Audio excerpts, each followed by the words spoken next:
Hello, everybody, and welcome to another episode here on Talk Daily, where today we're going to have a nice little feature that comes to some car driving written by Rich Sapos. I will always have a link, as always. I'll have a link to this article in the description below.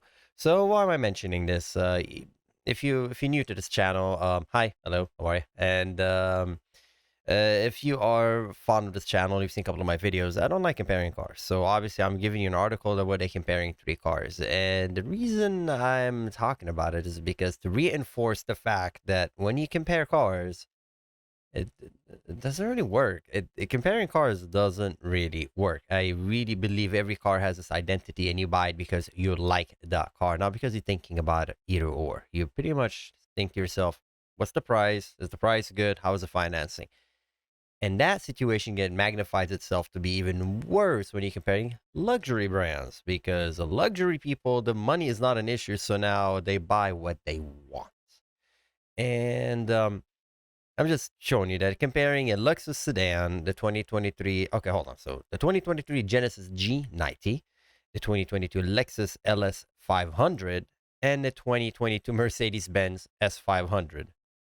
So first and foremost, you have a 2023 Genesis, not a 2022. I don't know. But my thing, I'll just give you the conclusion. Nobody in their right mind, if you're a Mercedes person, you old money, you're going to buy the Mercedes-Benz. Done. You're never going to look at the Genesis. And I the Lexus, again, some people like Lexus. My honest opinion, I mean, let's just get to the point. I'm just going to show you the pictures because it makes absolute nonsense to me, honestly. This looks to me like a Camry. Looks like a Prius. That's the Lexus. That's the reason Lexus, in my opinion, is just it's an amazingly well engineered vehicle. Do not get me wrong, but when I compared it to something like the Genesis, which is okay, and then you have the Benz, and to me the Benz is just all the sweepy lines, some people might not like it. And again, that's my point. Is I personally think the Mercedes looks fantastic. I look at the steering wheel and I love it. It reminds me of the old Mercedes back in the '60s. But again, someone might look at it and say, I don't like this at all. I like that one. And that's my point. You do not compare these cars. They all deliver fantastic package. They all are fantastic cars. Those are the big saloons. They're comfortable. I mean, that's the Genesis. To me, it really looks very close to the Mercedes interior, but they're all fantastic. You cannot get in a Genesis and say it's not comfortable. You cannot get in a Lexus and say it's uncomfortable. You cannot get in a Mercedes and say it's uncomfortable. And when you have the money, shoot, shoot. I mean, look, I look the house I showed you, and I put a Mercedes in the back. I think that's BS. I think it should be in the front because I'm biased to it. I love the engineering in Mercedes. I think it's fantastic, but not take anything away from the Lexus or the Hyundai, the Genesis. Um, Again, I think they're fantastic vehicles, but yeah, it depends. And again, that's so again, my point of this whole thing is all these cars are fantastic. If you have that much money to buy for a car, that much like, spend on a car, get the one you like. And the one you like is gonna be visually, you're gonna look at it and say, Sean, you think you like nice. That's it. You don't really need to think too much as far as the handling and whatever way they would compare them. You know what? They give them some credit. If you go to the bottom, they put Mercedes as number one. They give Genesis number two, and it's based on driver comfort. I don't know what that means. I don't know what all that means. They're all comfortable. If you ever been in, I've been in S class, the 500, extremely comfortable. I've been in the Lexus, extremely comfortable. I would imagine the Genesis would be just as comfortable. I mean, how comfortable would be comfortable? If you have arthritis, then if you have arthritis, then I'm pretty sure things would be uncomfortable. So I don't know. For me, I just sat in the car. I'm like, oof, this is very nice. There's no wind noise. All these cars don't generate much wind noise. Quarter mile acceleration. I'm not even looking at that. You're not in these cars doing quarter miles. Chassis performance. Get out of here. Experience, fun to drive. This is a car meant to be chauffeured in. So, anyways, so in conclusion, they give you the specification of every single vehicle, which I think is really, really nice. That's one thing I like about Car and Driver. At the end, they give you specification. But long story short, these vehicles all cost in excess of what? With all the options included, you're looking at like $130,000 per vehicle, which again, I think they're very good for chauffeuring people in and out. And they're a heavy car, a 5,000 pound vehicle. They're all quite heavy. So I really don't see how they select winners. I don't think the Genesis should be second or the Lexus should be third and Mercedes first. I think it's um, simply put, you buy what you want, what you like. They're all fantastically well designed.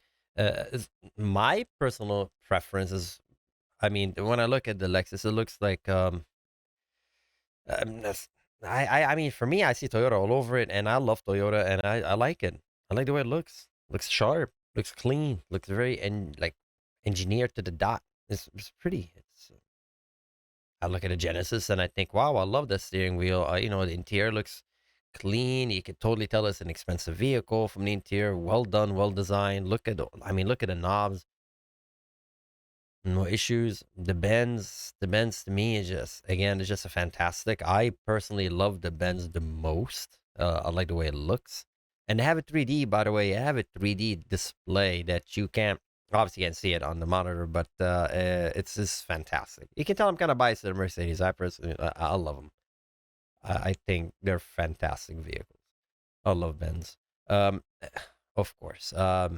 Reliability, longevity. I'm not discussing that. I'm getting to that point where you're buying these vehicles because you just want to be chauffeured into places, or you're chauffeuring people, or do you just personally love that style of vehicle?